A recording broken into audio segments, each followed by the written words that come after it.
Day 8, I really want to just hold space for the less than ideal moment. The moments where it isn't just, oh, I think I'm doing this abstinence project, but when life hits you in the face. Right? When you're super dysregulated, when 6 different really stressful things happen all at once, and you're no longer thinking from a reasonable place, but your lid has been flipped, your amygdala has been hijacked, and you're in survival mode. And what happens then? And I can say from experience, recent experience, super helpful in those moments is what your past self set up for you.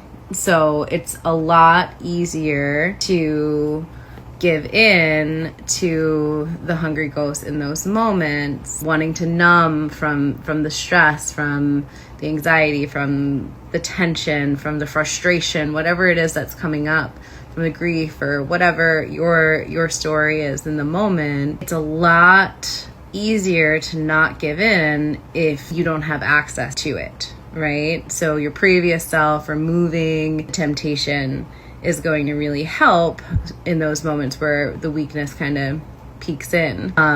In my case, I had a few really stressful things happen this weekend, and then today they kind of all came together in a series of moments that just kind of felt it all at once, and it didn't feel fair, and it felt stressful and financially tense, and just other people doing things that were inconsiderate, and had to do with like car related nonsense.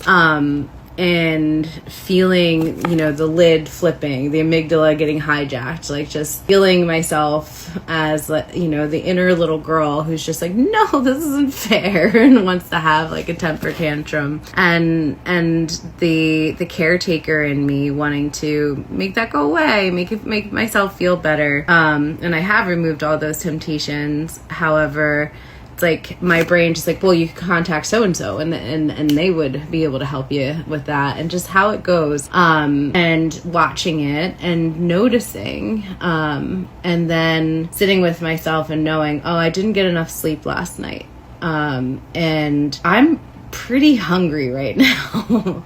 And yes, all of that just happened is really stressful, and it's really not fair.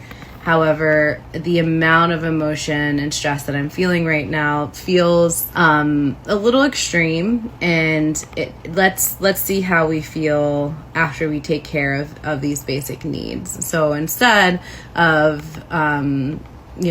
breaking one of my tier 1 commitments, I was able to go home, eat some healthy food, and take a nap, and then eventually talk to a really close friend, and just feel really happy that I didn't back out of something that matters to me. Because I think if I had this really stressful day and then on top of that caved and gave in on one of the things that I said I wouldn't do, the day would have been even more painful at the end of it. But because I made this commitment to myself and had a stressful day and was able to get through it and not break the commitment, even with all these like difficult moments that are still occurring and still unwinding, that I'm sure will figure themselves out somehow, because life has a way of doing that, I can still feel like it was a successful day, because I met like some really unfair stress, and didn't, even under those circumstances, didn't have to break my promise to myself. I don't know if that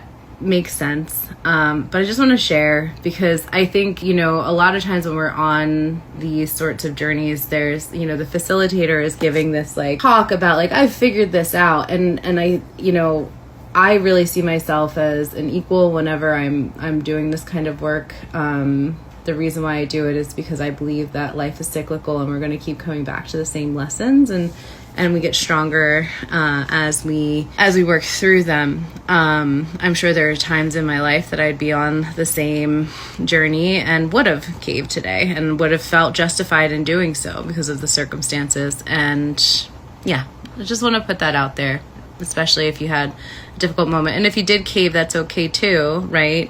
Just recommitting and getting back on the journey and learning from it, and maybe asking yourself some questions about it. But yeah, day 8. wasn't expecting this to be one of the hardest ones, but it wound up also being one of the most beautiful and helpful. So grateful for the subtle lessons in life, especially the ones that come up when we're actually facing ourselves. Scary, spooky stuff. All right, take care.